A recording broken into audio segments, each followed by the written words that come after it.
Here we are again, Sir Chris de la Cruz here.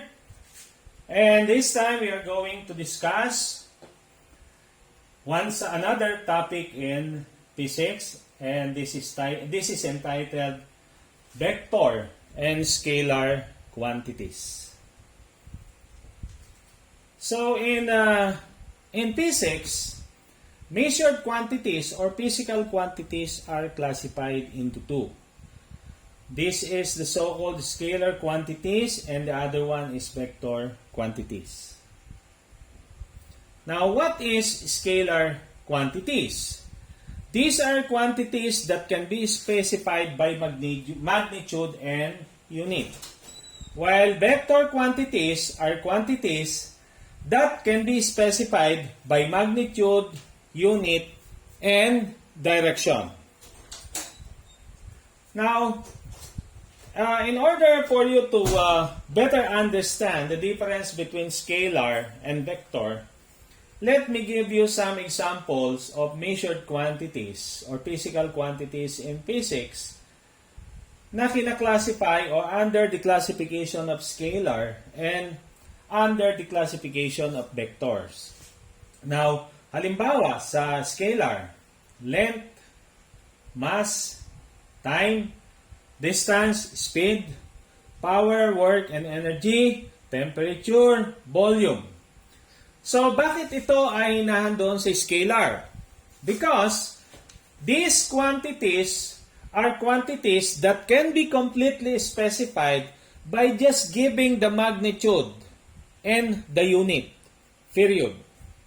Halimbawa, yung length. Kung pinag-uusapan natin ng length of a table at yung length ng table ay 3 feet, sasabihin natin the length of that table is 3 feet, period. And that is complete.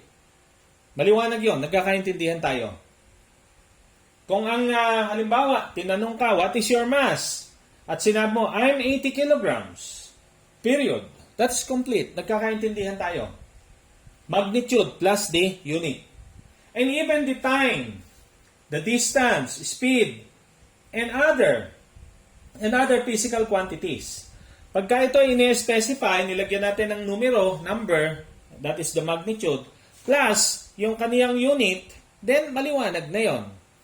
Of course, hindi po pwedeng walang unit dahil hindi tayo magkakaintindihan. Halimbawa, pag sinabi ko na, gaano kalayo dito ang bahay mo? Tapos sinabi mo, 3. Without using any unit, malabo yon. Ano yun, 3? Is that 300 meters? Is that 3 kilometers? Is it 3 miles? Or what? So, kailangan ay merong unit.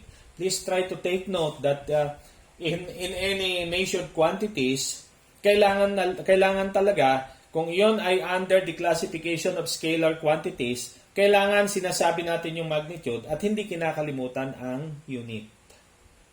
But, in physics, meron tayong tinatawag na vector. At pag sinabi nating vector quantities, hindi sapat na ibigay natin yung magnitude, dagyan natin ng unit. Hindi sapat yon. Kasi yung mga vector quantities are measured quantities na in order to completely or clearly specified, then kailangan mayroong magnitude, mayroong unit, at saka mayroong direction. Like for example, ang force. Pag sinabi natin, will you please apply a force of 3 newtons to that box or to a certain object? Hindi yun kompleto.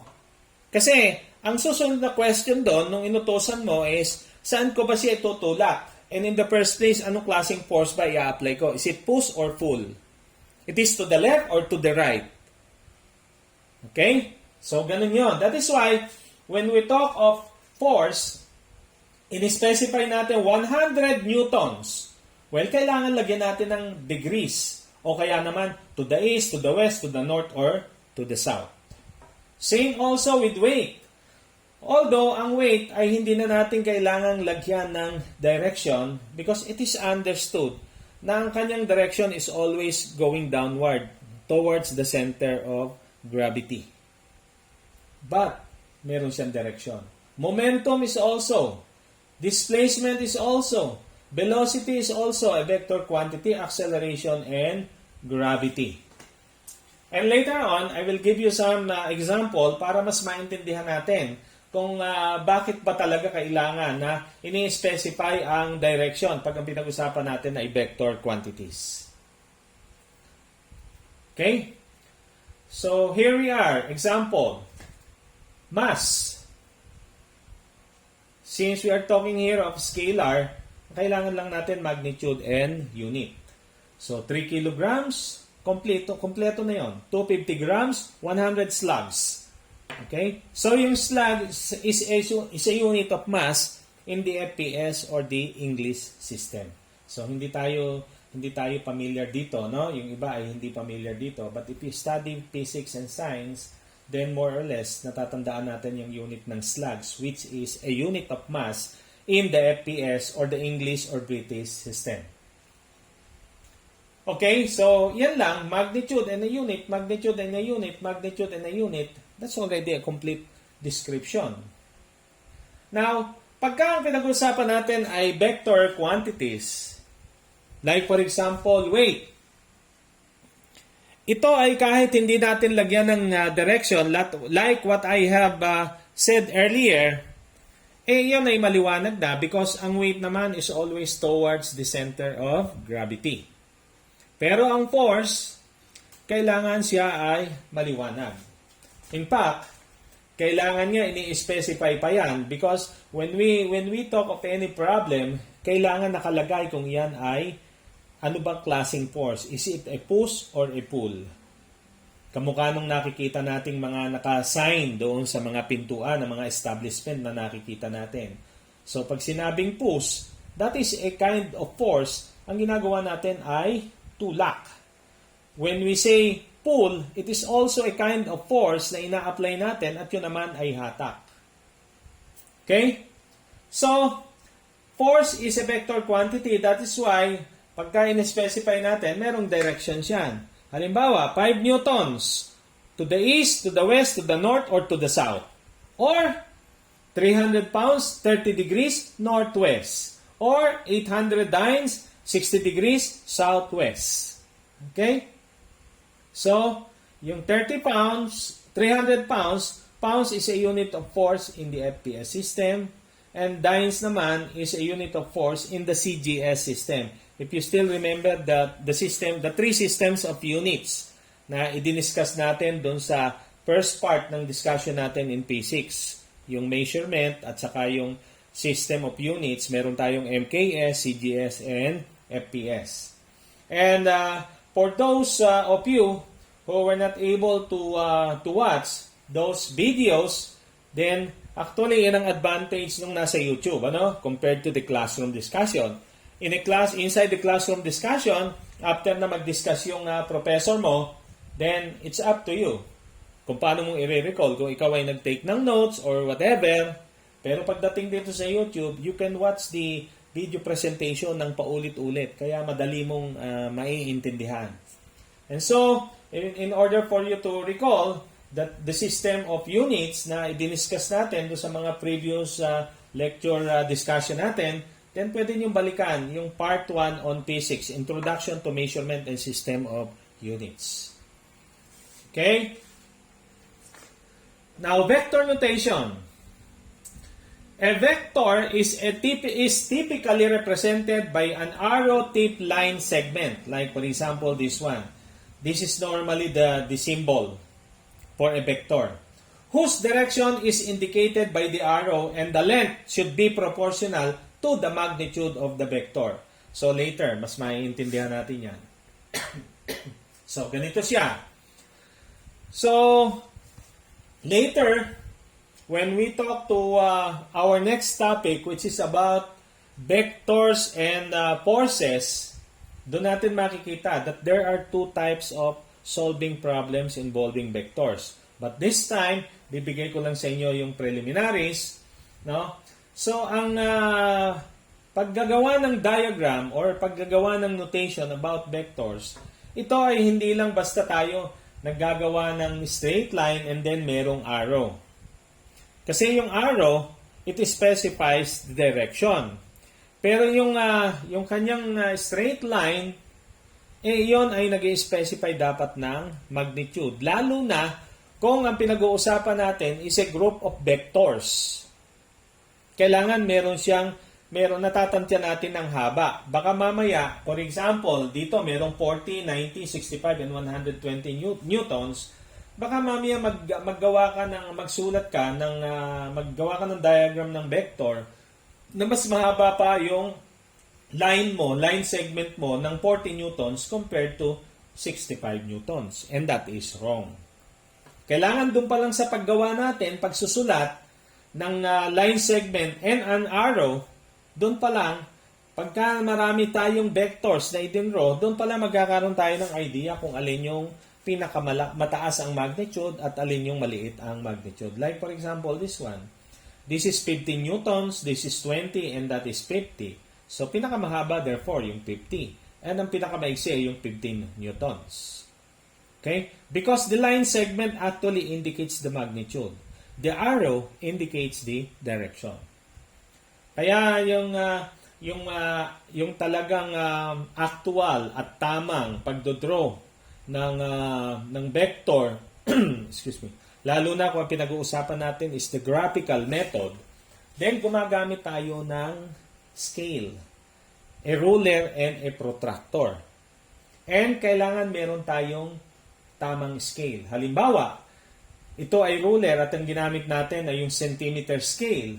So, ang ating scale ay 1 centimeter is equals to 10 newton. Ang ibig sabihin, for every 1 centimeter length doon sa ating ruler at i-draw natin, ang equivalent nun ay 10 newtons. Therefore, if we are asked to draw a vector representing 40 newtons, ay i-draw natin ay 4 centimeters. Ang haba. Kung ito ay 90 newtons, then ang i-draw natin ay 9 centimeters. And that corresponds to 90 newtons. Kung i-draw natin ay 65 newtons, then that should be 6.5 centimeters. Ang 120 should be 12 centimeters. Okay? So, I would like to emphasize some examples na mas madali kayong makaka-relate para mas madali nating maunawaan what is really the difference between scalar quantities and vector quantities, no? Because many people get confused when we talk of distance and displacement and when we talk of speed and velocity. Marami yung hindi gaanong tawag dito, naunawaan kung yun ba ay parehas o mayroong pagkakaiba. But technically speaking, malaki ang kanilang pagkakaiba. Because ang distance at saka ang speed ay scalar quantities. Samantalang ang velocity and displacement are vector quantities. So, let us have an example here. So, here is a car traveling, itong red na line segment with an arrow from A to B. So the distance from A to B is 100 kilometers. And that car traveling in this direction, 100 kilometers, took him 1 hour to reach point B. And then at point B, nagbago siya ng direction towards north. And the distance between B and C is 60 kilometers. And it took him 0.6 hour. Okay?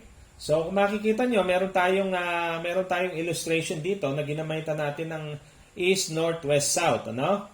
So, we assume na yung point of origin dito ng A ay yun yung point of origin doon sa ating Cartesian coordinate system or Cartesian plane. So, ang unang travel niya is going east, then going north. So, yung green, that is now the distance between the point of origin and the final destination. So, kung titingnan natin sa triangle, nakabuo tayo ng isang triangle o right triangle at merong value yung A, merong value yung B. Ang wala lang ay yung letter D, and that is the distance from the point of origin to the final destination. Okay? So let's try to analyze this a little bit slowly so that everybody will be able to catch up with the concept. Ang unang-unang isosolve natin dito is the angle. Angle between the green line and the red line. Okay? Now, since ang pinag-uusapan natin ay angle, at ang gagamitin naman natin ay kung ano yung trigonometric functions na pwedeng gamitin na merong available or given data. Hindi natin pwedeng kuhanin ng angle using a trigonometric functions na gagamit ng variable which is unknown. So from the SOHCAHTOA, we have to think or analyze alimbang trigonometric functions yung pwedeng gamitin in such a way na mayroong given na opposite side at saka adjacent side. And naturally that is TOA, tangent. Tangent is opposite over adjacent. And since what we're looking here is the angle, so ang gagamitin natin is the inverse function. Well, in some calculator, ang nakalagay second function. Then when we were still studying engineering in the university, ang mga nakalagay sa calculator, sa scientific calculator namin noon, ang nakalagay ay arctangent. Pero whether it is arctangent, second function tangent, or inverse tangent, pare-parehas ang ibig sabihin nun. Okay? So tangent to the negative 1, yung tangent to the negative 1, that is the symbol for arctangent, second function tangent, or inverse tangent. Ano? Tangent to the negative 1 is equals to opposite over adjacent side, 60 over 100. And then, of course, press it and evaluate it in a scientific calculator at ang makukuha natin ay 30.96 degrees northeast. Okay? Naturally, ando siya sa northeast. Kasi lahat ng vector lying within the first quadrant, ang tawag doon ay northeast. Lahat ng vector lying in the second quadrant, ang tawag doon sa direction ay northwest. And then, yung nasa third quadrant is southwest. Yung nasa fourth quadrant is southeast. Okay? But as we go along with our topic, mas maintindihan natin paggawa ng direction. Okay? So, we were able to determine the angle. Now, ang susunod naman nating i-determine is the magnitude of the green line, the distance between the point of origin to the final destination. And we will use Pythagorean theorem. So that's why earlier in our previous discussion, kung hindi kayo nakapanood ng discussion natin about Pythagorean theorem and the 6 trigonometric functions, then I suggest you go back and you try to search that discussion, that topic in my channel at para ma-review natin yung Pythagorean theorem and the 6 trigonometric functions. So, dito ay Pythagorean theorem, and according to the formula of Pythagorean theorem, the square of the hypotenuse side is equal to the square of the adjacent side plus the square of the opposite side. That is why d squared here is equal to a squared plus b squared. So let us substitute. Our A is 100 kilometers squared plus our B is 60 kilometers squared. So therefore, this is it. Okay? So d squared, this is wrong. Masyadong na-preempt yung ating calculation. This is actually 13,600, and to get D, take the square root 13,600, and that is 116.62 kilometers. Okay? So this one is wrong. Okay? Typographical error. So, we were able to determine now at least 2 variables in our problem. The value of D and the value of theta. Okay? Now, let us go to the more interesting comparison. For example, the distance and displacement. So, let's try to observe here. What's the difference between the two? Distance is a scalar quantity and displacement is a vector quantity. So, here, makikita natin na ang pagdetermine ng distance is simple addition. We just added the first route from point A to B plus the second route, which is point B to C. And that is 100 plus 60. And that is the total distance traveled by the car. 160 kilometers. But displacement is different. Displacement is equal to the distance, or, okay, to make it more clear, displacement may be defined as the straight line distance between the point of origin to the final destination. Okay?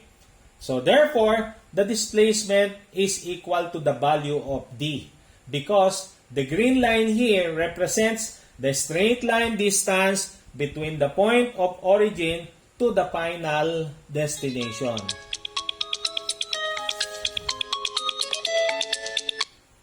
Okay?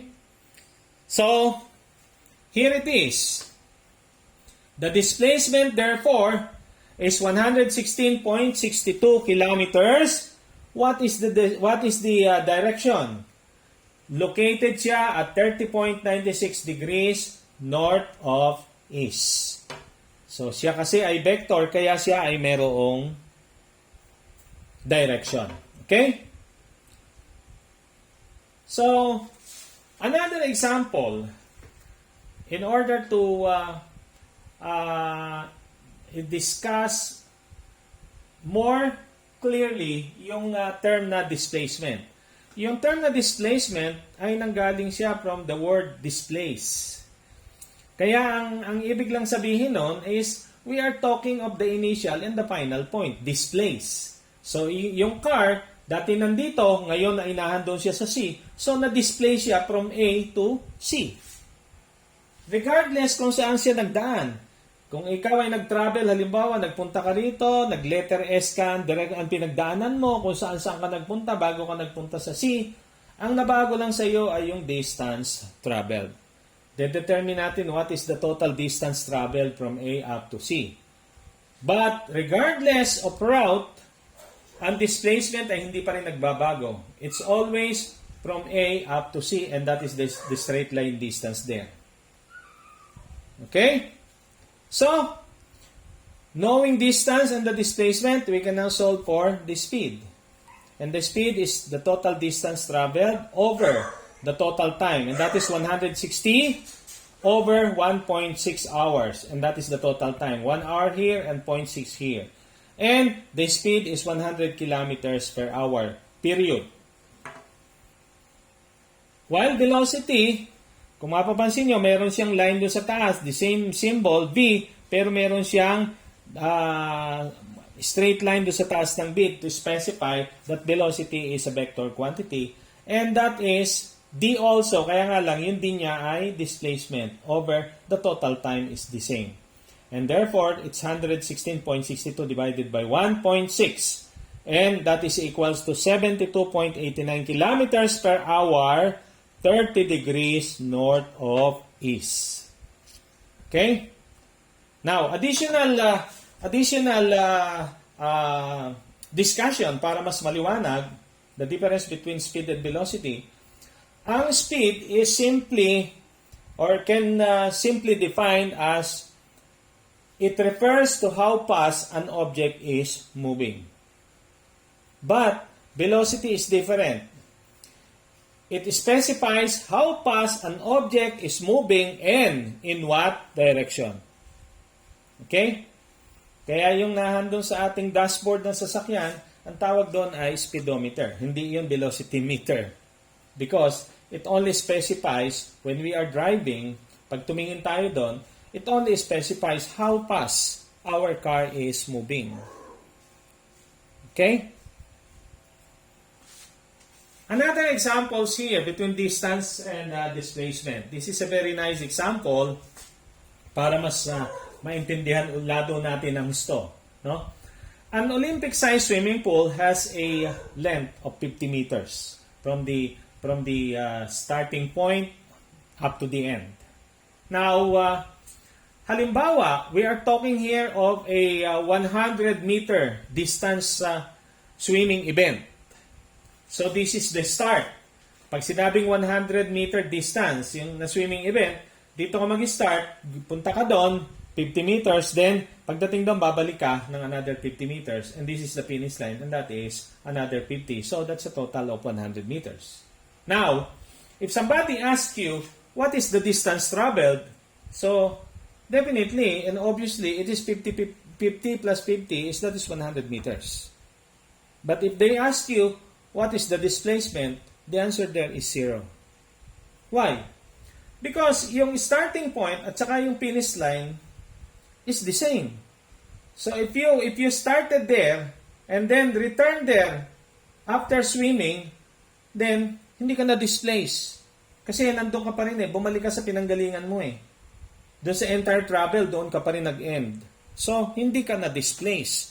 You are still in your starting point and therefore, the displacement there is 0. Now, if you will be asked, what is your speed? Then it's the total distance, that is 100 meters, divided by kung ano yung time na kinonsumo doon sa 100 meter swimming distance. But, on the other hand, pag kinumpute natin ang velocity, since the displacement is 0, the velocity is also 0. Okay? So that is the total distance traveled and the displacement is 0. Okay, so abangan nyo yung ating next topic para mas maintindihan natin ng gusto yung pagkakaiba ng scalar at saka ng vector and how to solve vectors, the different methods of solving vectors. So for more videos, please subscribe and don't forget to press the notification bell or type Sir Chris de la Cruz doon sa YouTube search bar or even in Google, youtube.com/@SirChris550. Okay, thank you for watching.